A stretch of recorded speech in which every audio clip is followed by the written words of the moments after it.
अस्सलाम वालेकुम। आज की टॉप स्टोरी, हुकूमत ने पीटीआई को एक दफ़ा फिर मुज़ाकरात की दावत दी है, लेकिन समझ नहीं आ रही कि मुज़ाकरात होंगे या खड़ाक होगा हुकूमत और पीटीआई के दरमियान।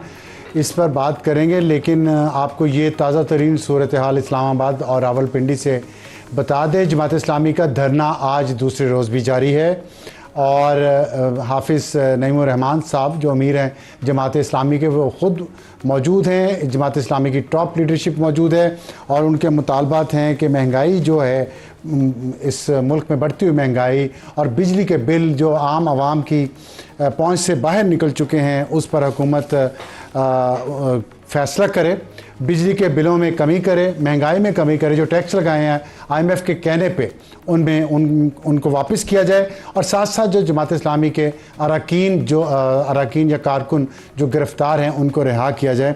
लेकिन जो सबसे बड़ी ख़बर है, जैसे मैंने आपको बताया, कि वो ये है कि आज नून लीग ने फिर पीटीआई को मुज़ाकरात की दावत दी है और ये उसके फ़ौरन बाद है जब खान साहब ने जनरल आसिम मुनीर को ये कहा है, फ़ौज को ये कहा है कि आप न्यूट्रल हो जाएं और इस हुकूमत का साथ देना छोड़ दें। हमें ज्वाइन किया है हनीफ अब्बासी साहब ने, जो MNA हैं पाकिस्तान मुस्लिम लीग नून के और सीनियर रहनुमा हैं रावलपिंडी से MNA, जहाँ पे धरना हो रहा है। और आज जो धरना लियाकत बाग में है वो इनका हल्का भी है। हनीफ अब्बासी साहब, जनाब अस्सलाम वालेकुम। वालेकुम अस्सलाम। आप बड़ी अच्छी बात है कि आप इतने क्राउड में से निकल के हमारे स्टूडियो आज पहुंच गए हैं, लेकिन ये जो कुछ चल रहा है सड़कों पे, आप देख रहे हैं बार बार इस्लामाबाद में धरने हो रहे हैं, PTI आ रही है, जमात इस्लामी आ रही है, TLP आ रही है, और सबसे बड़ा मसला है महंगाई।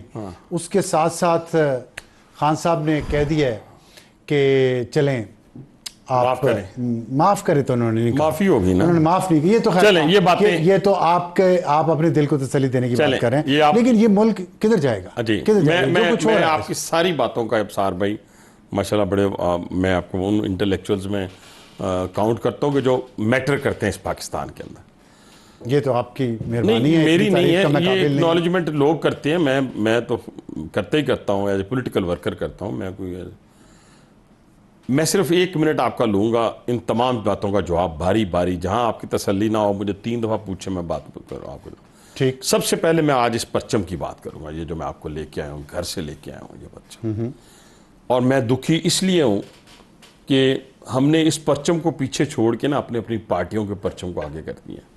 यानी मेरे लिए अपना लीडर जो है वो इस पाकिस्तान से ज़्यादा अहम हो गया। लोगों के लिए उनके लीडर जो है पाकिस्तान से ज़्यादा अहम हो गए। और इस झंडे की जो बेहुरमती इस साल हुई है वो शायद पाकिस्तान की 76 साल तारीख में नहीं हुई। जो इसकी बेहुरमती फ्रैंकफर्ट में हुई है, जो इसकी बेहुरमती UK के अंदर हुई है, जर्मनी बर्लिन के अंदर हुई है, और जो इसकी बेहुरमती बन्नू में हुई है, मैं कहता हूँ कि मुझे मेरी जान भी कुर्बान हो इस झंडे के ऊपर, सब्ज़ लाली परचम के ऊपर। मेरी अपनी कौम से सिर्फ एक गुजारिश है, उसके बाद तमाम वो बातें जो आपने कड़वी भी की हैं और सख्त भी की हैं उनका जवाब मैं दूंगा। इस परचम से अजीज़ हमें कोई नहीं है। ये हमारी कौम को, मैं आज अपने नौजवानों को ये मैसेज देना चाहता हूँ कि ये 14 अगस्त आ रहा है, आपने अपने जितने मेरा दिल बड़ा दुखा उस दिन जिन्होंने हमारे परचम की बेहुरमती की। आपको पता है 40 साल हमने यहाँ रखा है उनको, 40 साल, और भाइयों की तरह रखा है। हमारे भाई हैं, आज भी हमारे भाई हैं, मुसलमान होने की हैसियत से भाई हैं, लेकिन क्या हमें ये अजर मिल रहा है? और दूसरी तरफ हमारे कुलीग्स जो मेंबर नेशनल असम्बली हैं वो जिंद जान कह रहे हैं उन लोगों को जिन्होंने इस परचम को अपने पाँव तले रौंदा है। तो मेरी अपनी नौजवान नस्ल को ये गुजारिश होगी, अपने बुज़ुर्गों को ये गुजारिश होगी, ये 14 अगस्त जो है ये अपने इर्द गिर्द के जितने आपके बैरूनी दुश्मन हैं या दुनिया के किसी कोने में मौजूद हैं, इस परचम को अपने घरों पर लहराएं।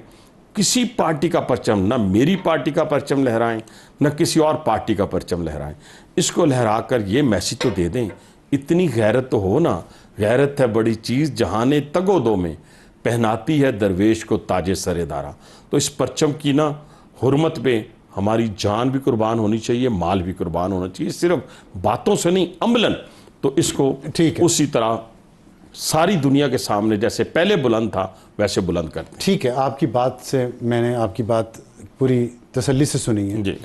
लेकिन परचम की आपने बात की है, तो ये तो आपने एक साइड की स्टोरी बताई है ना, उनका कसूर है जिन्होंने परचम की बेहुरमती की, उन्हीं की बात ये हमारी कमजोरी को आश्कार नहीं करती कि लोग हमारे परचम की इस तरह तौहीन करते हैं और हम कुछ कर नहीं पाते क्यों? और हमने हालात को खुद, जिसमें सियासी जमातें, आपकी सियासी जमात भी उसमें शामिल है, इनका कसूर कोई नहीं है? क्यों नहीं?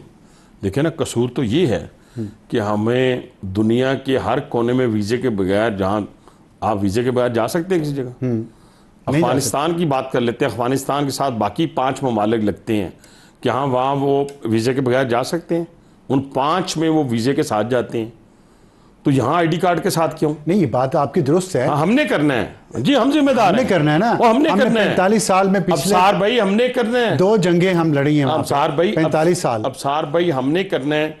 यहाँ पर कोई शख्स गैर कानूनी तौर पे नहीं रहना चाहिए, जैसे पूरी दुनिया ये हो नहीं पाएगा अगर आपकी पॉलिसी हर 3 साल बाद यू टर्न ले ले। अगर यू टर्न ले लेगी और फिर आ जाए उसी बात पे। अभी आपने मुझसे बहुत सारे सवालात कर लिए हैं, बहुत सारी चीजों का जवाब मैं देना चाहता हूँ और दूंगा आपको। दे जवाब ना, सवाल मैं दे रहा हूँ, लेकिन पहले एक बात ठहर जाए ना, फिर मैं शुरू कर देता हूँ ना 2017 से। मुझे शुरू करने दें।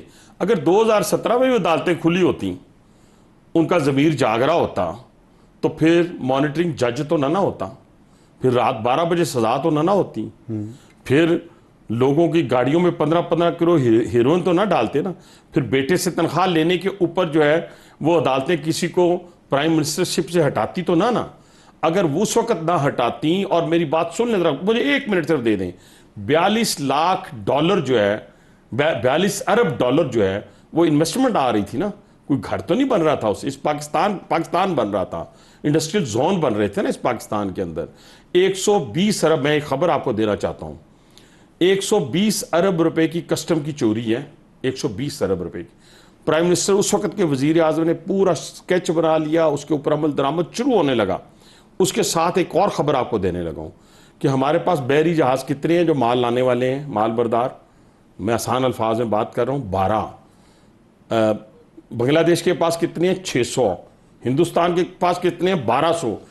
प्राइम मिनिस्टर ने, नवाज शरीफ ने फैसला कर लिया कि ये जो 5 अरब डॉलर की हम फ्रेट देते हैं, किराया देते हैं दुनिया को, ये हम अपने खरीदेंगे। मैं सवाल ऑर्डर चले गए, सुन लें, सारा कुछ चला गया तो क्या हुआ? जमीर जागा कोई ना, ठीक है ना। 5 जुलाई वाली बात पे जागा जब एक वजीर, मुंतखब वजीर आजम को उम्र कैद सजाए मौत दे दी गई, ठीक है ना। 12 अक्टूबर को जागा, नहीं, अगले दिन हमने हलफ भी ले लिया। 5 जुलाई पे जागा, 5 जुलाई पे क्या जागा? फैसला बदला गया। देखें कहां बदला? काजी फैसल साहब ने बेंच बनाया। अच्छा, बड़ी सोनी बात की उन्होंने माना गलती। नहीं, इस तरह नहीं, ये बहुत बड़ी गलती है। अगर 12 अक्टूबर वाली गलती को भी मान लिया गया, 5 जुलाई को भी मान लिया गया, तो 12 अक्टूबर में पाकिस्तान कहाँ खड़ा था, आज कहाँ खड़ा है? सुन ले, 5 जुलाई का वजीर आजम वापस ला सकते हैं कब्र से निकाल के। हाँ, उन जजेस के खिलाफ फैसला आता, उन जजेस के खिलाफ। आपने उन जजेस के खिलाफ फैसला तब आता अगर आपने कोई रेफरेंस फाइल किया होता, कोई पिटीशन फाइल की होती। 2 साल से आप मेरा सवाल सुन लें ना। आप सवाल सुन लें। उन्होंने की ना, मालिकान ने की। आपने 2017 की बात की। 2017 से 22 तक 5 साल बनते हैं, ठीक है। उस 5 साल का हिसाब आप 2 साल से हुकूमत में ले लेते, लेकिन 5 साल जिसने ये सब किया, जिसका आपने जिक्र किया, उससे आपने जाके हाथ मिला लिया, डील कर ली। हाँ, इस मुल्क को तबाही की तरफ लेके जा रहा था एक शख्स। तमाम आपके लोग जो थे, आपके साथ चाइना था, टर्की था, मिडल ईस्ट था, ये सारे लोग, यानी आके एक तकरीर की जाती है। सुने, कहा जाता है कि जो चाइनीज कंपनियां ये किकबैक्स लेती हैं, जो पाकिस्तान में चाइनीज कंपनीज काम कर रही थी, उनके खिलाफ प्रोपेगेंडा किया गया। आज देखिए, वो जो बातें थी जब हम उस वक्त करते थे, आज सच साबित हो रही हैं। आज जो करारदाद रेजोल्यूशन पास हुई है, पता है ना आपको, अमेरिकन कांग्रेस के अंदर पाकिस्तान और चाइना दोनों के खिलाफ जो आज हुई है, ये वो शाखसाना करारदाद नहीं है, वो बिल लेके आ रहे हैं ना, करारदाद बिल लेके आ रहे हैं कि इनको इमदाद ना दी जाए और ये कदगन लगाई जाए, ये लगाई। ये शाखसाना उस वक्त का था। अब शिकवे, अब देखिए ना, सुनते हैं नहीं, ये शिकवा नहीं है, कितने शिकवे करें? कौम को बताना पड़ेगा, शिकवे नहीं है। आप 5-7 साल सुन लेना, नहीं, हमने आज आश्कार करना है उस शख्स को जिस शख्स ने तय कर लिया है कि इस पाकिस्तान की बर्बादी को लिखना है अपने हाथों से। उसका नाम है बानी पीटीआई। तो फिर आपने मुज़ाकरात की आज उन्हें दावत क्यों दी है? अच्छा, मेरा ख्याल है कि वो जो दावत उन्होंने दी है, वो दावत तो प्राइम मिनिस्टर ने पहले भी दी थी। वो इसलिए दी थी कि जो पार्लियामेंट के अंदर लोग मौजूद हैं उनको नहीं दावत दी जो 9 मई के मुजरमान हैं या उनके मास्टरमाइंड हैं। जो पार्लियामेंट के अंदर लोग मौजूद हैं, वो तो प्राइम मिनिस्टर ने जिस दिन कहा उसी दिन लीडर ऑफ द ऑपोजिशन ने उसको रिजेक्ट कर दिया। और दूसरी बात मेरी बात सुने ना, बार बार हम नहीं कह रहे, बार बार तो वो मिनतर्लों पे आ गए हैं। वो कह रहे हैं, आप सुनाओ आपको। नहीं सुने ना, मिनतर्ले उन्होंने की है ना। उनकी सिस्टर ने बाहर आके कहा है कि जो आर्मी चीफ हैं वो न्यूट्रल हो जाएं, जो उनके बकौल अल्फाज हैं न्यूट्रल के। और फिर उन्होंने कहा कि हम उनके साथ स्टैब्लिशमेंट के साथ मुज़ाकरात करने के लिए तैयार हैं। मैं सारी बातें सारा आलम मानने के लिए तैयार हूं। मुझे एक बात सिर्फ पीटीआई कहती है, एक बात, पीटीआई सिर्फ एक काम करें, जो अल्फाज उन्होंने इस्तेमाल किए आर्मी चीफ के खिलाफ, इस इंस्टीट्यूशन के खिलाफ, मीर जाफ़र, मीर सादक, या उन्होंने और बहुत सारे अल्फाज मुझे याद नहीं आ रहे, एक दो और भी अल्फाज इस्तेमाल किए थे उन्होंने कि मैं फांसी दूंगा उन लोगों को, मतलब आर्मी चीफ की तरफ ही इशारा था, घसीटूंगा उन लोगों को। ये अल्फाज अगर वो नेतन्याहू के चीफ ऑफ आर्मी स्टाफ के खिलाफ कह दें, उस इजरायली आर्मी चीफ के खिलाफ कह दें जो गजा में हमारे बच्चों के खून से हाथ रंग रहा है, यकीन माने मैं खुद कहूंगा, जाने की जरूरत नहीं, मैं प्राइम मिनिस्टर को कहूंगा वो डाला चल के चला जाए। ये आप शर्त लगा रहे हैं? ये मैं शर्त नहीं लगा रहा, ये मैं आश्कार कर रहा हूं उनकी पॉलिसियों को। नहीं, जो अगर उन्होंने ये कह दिया, हाँ, अगर उन्होंने कह दिया, आप कह रहे खान साहब ये बात ये कह दें कि जो अल्फाज वो अपने आर्मी चीफ के खिलाफ इस्तेमाल करते रहे, जिसमें उन्होंने कहा कि मीर जाफर, मीर सादक यानी गद्दार हैं, और दूसरा मैं फांसी पे लटकाऊंगा, यही कहा था ना उन्होंने, और घसीटूंगा, ठीक है, यही अल्फाज वो नेतन्याहू के जो chief of army staff Israel का है उसके खिलाफ कह दें, और इजराइल के खिलाफ मजम्मती करारदाद ले आए, इजराइल के खिलाफ कहें कि वो बड़ा जालिम है, तो मैं प्राइम मिनिस्टर को कहूंगा कि वो डाला खुद चले। ये आप देख लें, पूरी कौम के सामने वादा कर, कौम के सामने कह रहा हूं। वो कह भी देंगे, कह देंगे तो आप लेके जाएंगे? मैं लेके जाऊंगा। नहीं कहेंगे, अब सारा आलम कहां सोए हुए हैं? नहीं ऐसा, और नहीं कहेंगे। अगर को सुने, अगर दावा नहीं है, मेरे हकायक हैं, वो लंदन में बैठे हुए जो उनके अपना घर है, जिन्होंने उनको परवान चढ़ाया अरबों डॉलर से, जिन्होंने आज देखो ना वो अमेरिकी करारदाद शिकवे नहीं है, ये आपने क्या किया? ये तो वो चीज है, हुकूमत आपकी हाई कमीशन है वहां पे, सिर्फ एक एम्बेसी है, वो क्या कर रहे हैं? एक सेकंड, ये शिकवे नहीं है, ये वो हकायक है जो मैंने अपनी कौम को बताने हैं। नहीं शिकवे हैं। वो रेजोल्यूशन सुने जो पास करवाई गई इनके हक में अमेरिका के अंदर कांग्रेस में, उसी कांग्रेस ने इजराइल के हक में रेजोल्यूशन को पास करती है। लॉर्ड ऑफ हाउस में, हाउस ऑफ लॉर्ड में आप जाके देखें कि जो नेतन्याहू का राइट हैंड है वहां पे वो भी खड़ा है, वहां पे वो जुल्फी बुखारी भी खड़ा है, और वहां पे वो हमारे जो अंग्रेजों के कुत्ते नहलाते होते थे उनके बच्चे भी खड़े हैं। ठीक है, देखिए फिर वही बात, आप मुझे ये बताएं, ये अगर मैं नहीं बताऊंगा लोगों को, मेरी बात सुन लें। बता दिया ना, अच्छा सुन, आप लोगों ने बार बार बताया। मसला ये है कि लोग सुन रहे हैं ये सारी बातें। इस वक्त वो महंगाई है, उनको बिजली का बिल, मतलब मेरी ये हमारी मेकअप आर्टिस्ट हैं शाजिया यास्मीन, उन्होंने आपको बताया कि उनका 38,000 रुपए का बिल आया बिजली का।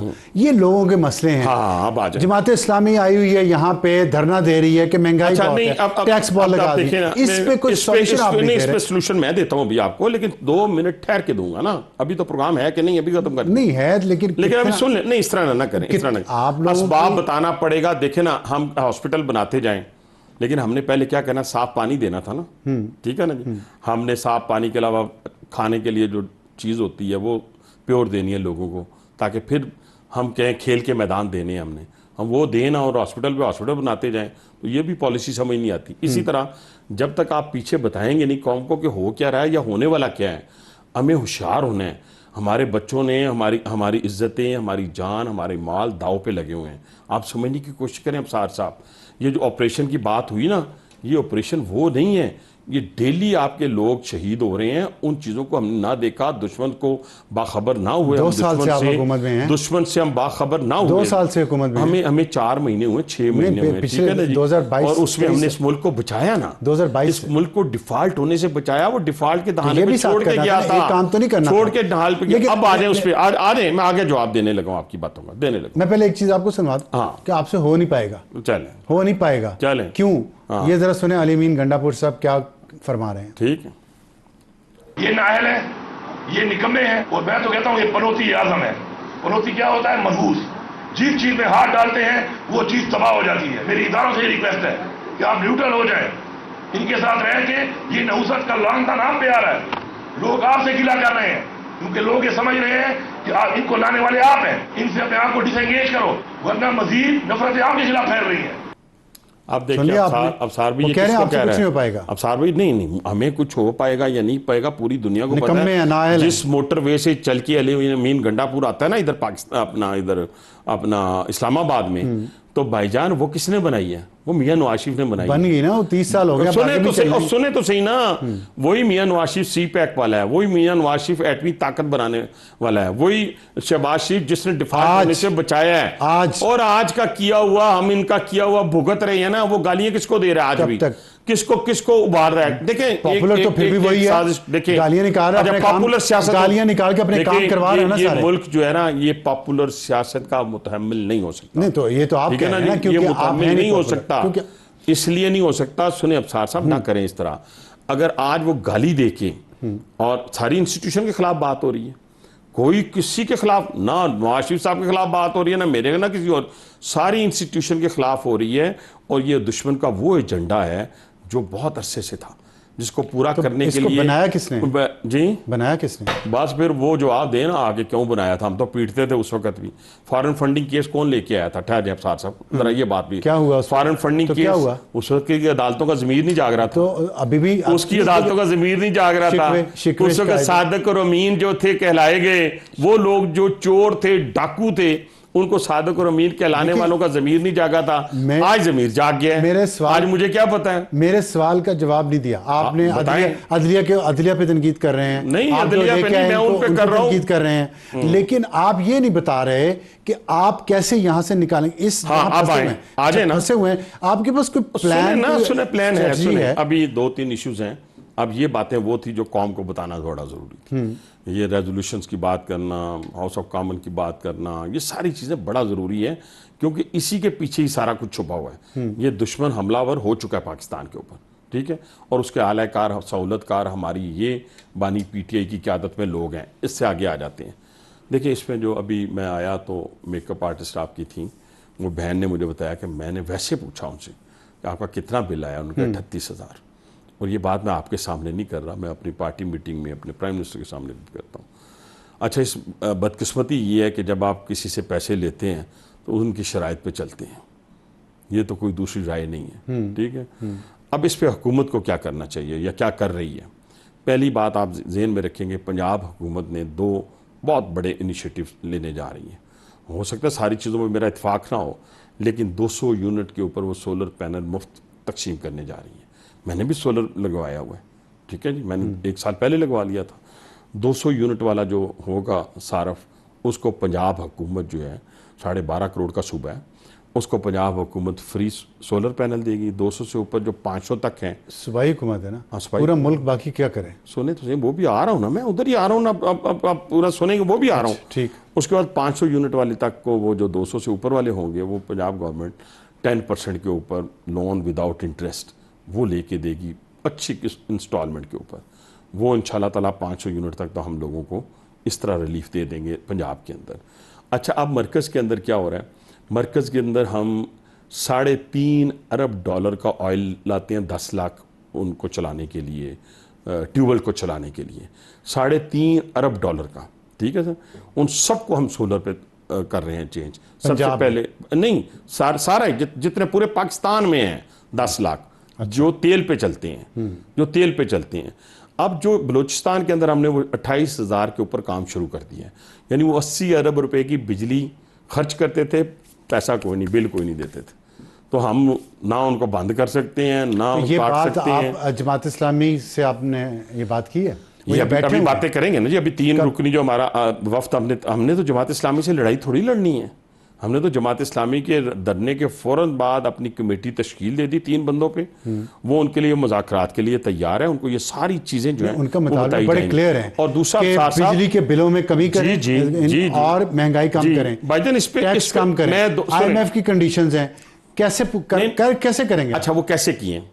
अच्छा, अब आप कहेंगे कि वो जो ये अभी जो हमने 7 रुपए पर यूनिट जो बढ़ना था उसको नहीं बढ़ाया, तो पीएसडीपी से 50 अरब डॉलर निकाल 50 अरब रुपया निकाल 3 महीने के लिए 3 महीने के लिए यही तो बिल आते हैं। तो जमात इस्लामी तो भाईजान ये तो नहीं, वो एक भी महीना गुजर गया, 3 महीने ये तो एक बिल महीना आते हैं गुजर ना। गया। देखिए 3 महीने जब ये गुजरेंगे तो अल्लाह रास्ता आगे बना देगा ना, आगे भी बना आप देगा। जमात इस्लामी को कन्विंस कर पाएंगे इसमें?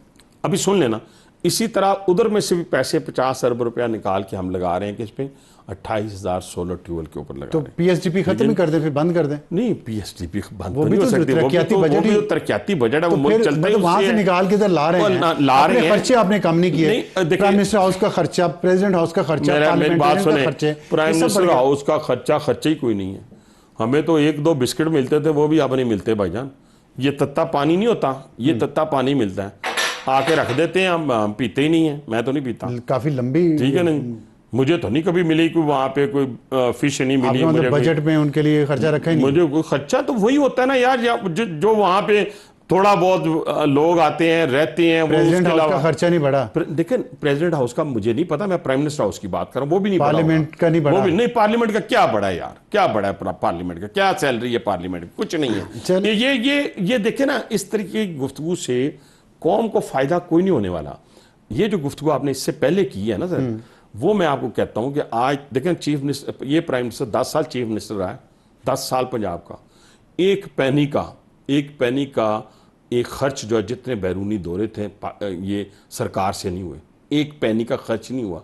अब फेडरल गवर्नमेंट में भी जब से वो आए हैं, जितने सरकारी दौरे हैं वो अपनी जेब से। ब्रेक, यहाँ पे ब्रेक के बाद आएंगे तो इस पर बात जारी रखेंगे कि हुकूमत के पास प्लान है क्या पीटीआई के लिए और महंगाई के लिए। प्रोग्राम में दोबारा खुश आमदीद। हनीफ अब्बास साहब, पीटीआई का ये इल्ज़ाम है कि नून लीग जो वो इस्टेब्लिशमेंट और पीटीआई में लड़ाई करवा रही है ताकि आप खुद हुकूमत में रह सकें, तो आप ये लड़ाई क्यों करवा रहे हैं? अच्छा मेरी बात है, पहले तो ये तो बड़ी अच्छी बात है, पूरी कौम को पता चल जाए कि ये लोग रोटी को चोची कहते हैं, अभी 2 साल के हैं कि इनको किसी बच्चे से लड़ा देंगे, किसी बड़े से लड़ा देंगे। पहली बात यह है, मैं फिर दोहरा देता हूँ कि ये नून लीग ने इस्टेब्लिशमेंट को गालियाँ नहीं निकाली, नून लीग ने जाके GHQ पे हमला नहीं किया, नून लीग ने जाके जना हाउस पे हमला नहीं किया, नून लीग ने बाहर बिठा के फैक्ट्रियाँ नहीं चलाई कि वो इंस्टीट्यूशन को गालियाँ निकालें, जर्नैलों को गालियाँ निकालें, अपने सिपाही सलार की पूरी फैमिली को गालियाँ निकालें, उनको बुरा भला कहें। ये पैसा उनको मिलता जाएगा, जितना वो गालियाँ निकालते जाएंगे इजराइल पीछे खड़ा हो जाएगा, बैरूनी और दुश्मन जो हैं वो खड़े हो जाएंगे, इन इल्ज़ामात पाकिस्तान की का कोई मदद सबूत है? करेंगे। ये सबूत है ना, तो पेश करें ना, ये सबूत है। इलेक्शन कमीशन को, अदालतों इतना को पेश एविडेंस करें। है, इतना एनएफ एविडेंस है। एक भी केस साबित नहीं कर सके आप। बिल्कुल एक ठीक है, भी केस वो साबित नहीं कर नलायकी है, सके। वो नलायकी है, लेकिन मैं आपको वो सही बताऊं- कह रहे हैं ना, नालायक सुने- हुकूमत है। अब सुने ना, नहीं सुने, ये एविडेंस सारा इकट्ठा हो गया सर, ये मैं आपको बताऊं, वो तो- इस मुल्क दुश्मनी पे मबनी जितना एविडेंस है वो इकट्ठा हो गया है, वो हम अदालत में भी पेश करेंगे और अदालत में कौम के सामने भी रखेंगे और लोगों को होशियार करेंगे कि खुदा के लिए इस फितने से, इस फसाद से हमें बचना चाहिए। जहाँ तक आपने महंगाई की बात की वो सुन लें, उसकी कमी की आपने ब्रेक से पहले बात की थी।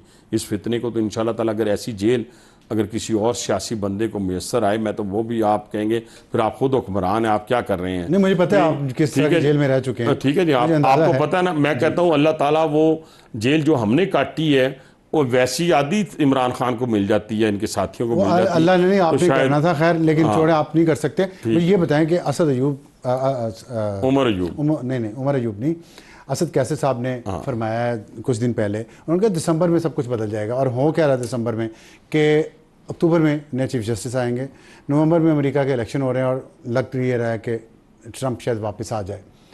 तो आप समझते हैं कि आपके पास सिर्फ दिसंबर तक का टाइम है, उसके बाद पीटीआई जिसकी अक्सरियत सिंगल लार्जेस्ट पार्टी है वो, और भी ट्राइब्यूनल्स के ज़रिए उनके हक़ में फ़ैसले आ गए, तो वो इस पोजीशन में आ जाएंगे कि वो हुकूमत बनाएं और आपको पहले मैं सोच रहा था कि 2 साल बाद ना मैं आपको बताऊंगा हुकूमत कितने साल पूरे करेगी। ठीक पता है, याद है आपको पहले प्रोग्राम में मैंने आप कह रहे 2 साल अब मैं 5 साल पूरे करूंगा। कैसे पूरे करूंगा? ये जो 3-3 घंटे की भूख हड़ताल शुरू हुई ना, जो 1 साल से एक बंदा अंदर पड़ा तो उस वक्त भूख हड़ताल याद कोई ना आई, ठीक है। ये जो 3 घंटे वाली भूख हड़ताल शुरू हुई, यानी लंच के बाद और डिनर से पहले, यानी लंच करके आना है और जाके डिनर करना है, और जितने लॉयर्स हैं, जितने ये खड़पैंच हैं, ये 7-8 जितने वो नाम मैं ले देता हूँ, जिसमें उमर अयूब है और जो आज हमें डिक्टेटरशिप के बारे में बताता है, जिसके फोर फादर्स ने डिक्टेटरशिप की बुनियाद रखी, जो 4 जगह से मतलब मुंह मार के तो अब 5वीं जगह पे बैठा हुआ है, वो हमें जमहूरियत का सबक सिखा रहा होता है और वो गालियाँ निकाल रहा होता है फ़ौज को, ठीक है ना जी। और वो वैसे बंदे असद कैसर जैसे लोग, ये जो अली जफ़र, दूसरे तीसरे जितने 7-8 लोग हैं, लॉयर खोसा शाह फलां, ये सारे 7-8 की सियासत ख़त्म हो जाएगी अगर इमरान खान बानी PTI बाहर आ गया। वो नहीं चाहते, ये चाहते होते तो ऐसी बुकड़ता, ये क्यों उन्होंने प्रोटेस्ट को पोस्टपोन किया बताएं ना। प्रोटेस्ट करने के लिए इजाज़त की ज़रूरत होती है, हमने तो सारी जिंदगी सर एक फॉर्मेलिटी होती है उनको। जब मैं सारी जिंदगी पॉलिटिकल वर्क कर रहा हूं और एडमिनिस्ट्रेशन से डील करता रहा हूं, ठीक है सर, हम एक फॉर्मेलिटी के तौर पे DC को लिख के देते थे, उसके बाद फैसला हमारा होता था कि हमने कहां पहुंचना है। अच्छा, नहीं पहुंच सकते थे, अलग बात थी। पूरे पाकिस्तान के अंदर उनका पूरे का पूरा प्रोटेस्ट जो है, जब उन्होंने शाम तक देखा कि बिल्कुल फेल हो गया, तो फिर उन्होंने कहा जी हम अपनी कॉल वापस लेते हैं। डॉक्टर मुसद्दिक मलिक ने कहा कि ये खारजी हैं। वो किनको कह रहे थे खारजी? आज कहा उन्होंने जमात इस्लामी को या PTI को? नहीं, मुझे जमात इस्लामी के बारे में तो ये लफ्ज़ इस्तेमाल हमारे लिए करना मुनासिब नहीं है, ना ही उन्होंने किया होगा। लेकिन जिनके लिए वो खारजी है ना जी, मैं तो PTI की बात करूंगा। मैंने तो आपको खारजियों को वो मुज़ाकरात की दावत भी दे रहे हैं। आप लोग की बातों में कॉन्ट्रडिक्शन मुझे देखें ना, ये कोई पार्टी एक तरफ खारजी कहते हैं, मुझे देखें ना, मुझे नहीं पता, मुझे सुने ना, खिलाफ हैं, मुझे तो साजिश कर रहे हैं, सुने मुज़ाकरात करें। ये मेरी इल्म से बाहर बात है कि मैं कहूँ जी मैं मुसद्दिक मलिक साहब की बात करूँ, मेरी पार्टी मीटिंग में किसी जगह मुज़ाकरात तय नहीं हुए थे कि इनसे हमने करनी है, ठीक है। और मैं वो बंदा हूँ जो कहता हूँ कि जो 9 मई वाले वाक़यात हैं, उनके मुजरमीन को जब तक सज़ा ना दी जाए, उनके मास्टरमाइंड्स को सज़ा ना दी जाए, और PTI को एक तरफ हम दहशतगर्द जमात कहते हैं और है, और कोई बैद नहीं उनको, तो पाबंदी लगाएंगे? मेरी बात सुने, हाँ जो बात आपने की, जो मैं कर रहा हूँ कि एविडेंस है हमारे पास, लगाएंगे अदालत जाएंगे, ये एविडेंस रखेंगे, अदालत एविडेंस नहीं, एविडेंस संभाल के रखनी है तो फिर जिक्र करने की जरूरत ही नहीं थी। पाबंदी लगाएंगे, फिर पाबंदी लगाने की, फिर पाबंदी की बात करने की जरूरत, बैन की जरूरत नहीं थी। करेंगे अगर एविडेंस है, अगर देखे ना, मैं फिर वही बात है हमारे पास, अदालत ने फैसला करना ना, उसी अदालत ने फैसला करना है, अदालत में हम जाएंगे। ठीक है, तो अच्छा आखिरी अदालत में आप जाएंगे PTI पर पाबंदी के खिलाफ, लेकिन अगर इमरान खान ने बयान दे दिया इसराइल के खिलाफ, नेतन्याहू के खिलाफ, मैं फिर दोबारा दोहराता हूं, तो फिर मैं दोहरा देता हूं आपकी तसल्ली के लिए, ताकि मेरे कॉन्फिडेंस लेवल, कल ये कहेंगे, मेरा कॉन्फिडेंस लेवल देख लेना, तो आप ये ना कहेंगे मैं भाग रहा हूं। मैं कहता हूं कि जिस तरह जर्नैलों को, पाकिस्तानी जर्नैलों को, सिपा सलार को, बाकी जर्नैलों को बुरा भला कहा, उनको घसीटूंगा, उनको फांसी दूंगा, ये मीर जाफर हैं, मीर सादिक हैं, ये फलां हैं, ये सारे अल्फाज नेतन्याहू के इजरायली जो चीफ ऑफ आर्मी स्टाफ है उसको और इजराइल की मजम्मत टका के कर दें बस, तो जो आप तो फिर सारे बैन, उनके खिलाफ सबूत, चले जाएंगे। बहुत शुक्रिया हनीफ अब्बासी साहब हमसे आज बात करने का। तो आपने सुना हनीफ अब्बासी साहब की ऑफ़र कि शहबाज शरीफ, वज़ीर-ए-आज़म शहबाज शरीफ खुद जेल जाएंगे इमरान खान को रिसीव करने और उनसे मुज़ाकरात करने अगर उन्होंने इसराइल के ख़िलाफ़ और नेतन्याहू के ख़िलाफ़ और इसराइल की आर्मी चीफ के ख़िलाफ़ उस तरह के बयान दिए जैसे वो पाकिस्तान के बारे में देते हैं। एक छोटा सा ब्रेक के बाद आएंगे तो पावर प्रोड्यूसर्स और कैप्टिव पावर प्रोड्यूसर्स और इंडिपेंडेंट पावर प्रोड्यूसर्स इस मुल्क के साथ क्या करते रहें, इस पर बात करेंगे। आज का एडिटोरियल, और आज का एडिटोरियल हमने लिखा बिजली के मामले पे। बिजली का इशू ऐसा है जिस पे इस वक्त पूरे मुल्क में सियासत हो रही है, और इसमें ऐसे लोग भी इस सियासत का हिस्सा बन गए हैं जो इस बहती गंगा से हाथ धोते रहे। और एक जो बहुत अहम इसमें किरदार हैं वो गौहर एजाज साहब हैं, टेक्सटाइल टाइकून हैं, बिजनेस लीडर हैं, साबिक निगरान वज़ीर रह चुके हैं, आजकल गरीब बेकस मजलूम पाकिस्तानियों की आवाज़ बने हुए हैं जिनको बिजली का बिल देने में बहुत मुश्किल पेश आ रही है। बहुत अच्छी बात है, और उन्होंने एक ट्वीट भी किया जो आप इस वक्त अपनी स्क्रीन पे देख रहे हैं, और इस ट्वीट के ज़रिए उन्होंने बिजली के बिलों में इजाफे की असल वजूहात का इंकशाफ किया है और बताया कि 100 बिजली के कारखाने चलाने वाले अमीर तरीन अफराद और कंपनियां किस तरह आवाम को लूट रहे हैं। बहुत अच्छा काम किया उन्होंने, एक डेटा पब्लिक किया जो वो हुकूमत में रहते हुए, हुकूमत का हिस्सा होते हुए कभी ना कर पाए, लेकिन अब उन्होंने बाहर आके कर दिया। इसकी जो भी वजह हो, आवाम को इसका फ़ायदा हुआ, हमें इसका मीडिया को फ़ायदा हुआ है, तो इसी को हम आगे लेके चलते हैं थोड़ा सा। उन्होंने ये ऐलान किया है कि वो आज ऐलान किया है कि वो इस लूटमार का हिसाब लेने के लिए सुप्रीम कोर्ट जा रहे हैं और अपने पैसे से फोरेंसिक ऑडिट भी करवाएंगे। हम 24 करोड़ आवाम के तवस्सुस से 40 IPP मालिकान के ख़िलाफ़ मुकदमा दायर करेंगे। अब ये बात बहुत अच्छी है कि 101 जो हैं वो प्राइवेट सेक्टर के बिजली के कारखाने जिन्होंने लगाए हुए हैं, लेकिन उनमें से 40 के ख़िलाफ़ ये सिर्फ जा रहे हैं। सवाल तो पैदा होता है ना, आगे चलते हैं। और इसमें उन्होंने कहा कि फोरेंसिक ऑडिट में मैं ऑडिट भी करवाऊंगा, उसमें क्या क्या शामिल होना चाहिए हम आपको बताते हैं, क्योंकि हम इस जिहाद में गौहर एजाज साहब के साथ हैं, क्योंकि उनकी बात ठीक है लेकिन एक छोटे से फ़र्क के साथ। और फ़र्क यह है कि वो आधा सच बोल रहे हैं और आधा सच छुपा रहे हैं जो टेक्सटाइल मिल मालिकान के बारे में है, क्योंकि खुद टेक्सटाइल टाइकून हैं। और इन 40 जिनको वो लेके जा रहे हैं, जिनका मैं उनसे सवाल ये पूछना चाहता हूँ, इनमें क्या वो 40 लोगों में वो टेक्सटाइल मिल मालिकान भी हैं जिन्होंने कैप्टिव पावर पॉलिसी के तहत पावर प्लांट्स लगाए और फिर बिजली बेची, और उसमें उनको कितना फ़ायदा हुआ सबको? आए ज़रा इस पर हम रोशनी डालते हैं। असल बात यह है कि एक तो IPP का मुआहिदा हुकूमत ने किया था, एक मुआहिदा और किया था, वो था कैप्टिव पावर प्रोड्यूसर्स का मुआहिदा, जो उन टेक्सटाइल मिल मालिकान के साथ किया था जिन्होंने ये वादा किया कि आप हमें सस्ती गैस दें, हम अपनी सस्ती बिजली बनाएंगे और फिर हमारी प्रोडक्ट सस्ती होगी, हम बाहर भेजेंगे, बरामदात बढ़ाएंगे, हमारी बरामदात की इंटरनेशनल मार्केट में कीमत कम होगी और हम पाकिस्तान के ज़र मुबादला में बेपना इजाफा कर देंगे। ये मुआहिदा हुआ 2012-13 में, आज से 10 साल पहले। और उसके नतीजे में क्या हुआ आए आपको बताते हैं। टेक्सटाइल मिल मालिकान को जो सब्सिडी दी गई इन 10 सालों में, एक साल 2013 से सस्ती गैस की मद में तमाम बड़े टेक्सटाइल मिल ओनर्स को गैस 686 रुपये फ़ी MMBTU मिलती थी। दूसरे लोगों को गैस 1300 से 16 रुपये फ़ी MMBTU मिलती थी। इसका मतलब यह है कि जैसे आप 1 लीटर पेट्रोल नापते हैं या 1 किलोग्राम कोई चीज़ नापते हैं, इस तरह गैस को नापने का जो पैमाना है वो MMBTU है। लेकिन हुकूमती पावर प्लांट को यही गैस 1000 रुपये मिलती थी। इनको सस्ती गैस दी गई ताकि सस्ती बिजली बनाएं। और ये कितना पैसा था? एक महीने में तकरीबन 19 अरब रुपया उन टेक्सटाइल मिल मालिकान को सब्सिडी जाती थी जो अपनी बिजली बनाते थे और अपने ही कारखाने में, अपनी मिल में इस्तेमाल करते थे और फिर आगे बढ़ जाते थे। एक साल में मिल मालिकान को 232 अरब रुपये का फ़ायदा घर बैठे हो गया। और हुकूमत ने, ये कितना पैसा होता है? इतना पैसा होता है कि हुकूमत ने अभी जो 200 यूनिट बिजली इस्तेमाल करने वालों को 3 महीने के लिए सस्ता पैकेज दिया है वो 50 अरब रुपए का, जिससे 3 महीने तक 2 करोड़ 25 लाख घरानों या 94% बिजली इस्तेमाल करने वालों को फ़ायदा होगा। यानी कि एक साल में दी गई राहत से 94% पाकिस्तानी गरीबों के घर का बल्ब और पंखा सस्ती बिजली से 1 साल 2 महीने तक चल सकता था। ये 1 साल जो टेक्सटाइल मिल ओनर्स को सब्सिडी दी गई। या आप समझ लें कि एक साल में 3 जिनाह मेडिकल कॉम्प्लेक्स जो अभी इस्लामाबाद में इफ्तिताह हुआ है, ऐसे 3 हॉस्पिटल बन सकते थे। ये सिलसिला 10 साल से चल रहा है। और टेक्सटाइल मिल मालिकान को 10 साल में 2320 अरब रुपए यानी 9 अरब डॉलर का फ़ायदा। कहीं आपने सुनी है ये खबर?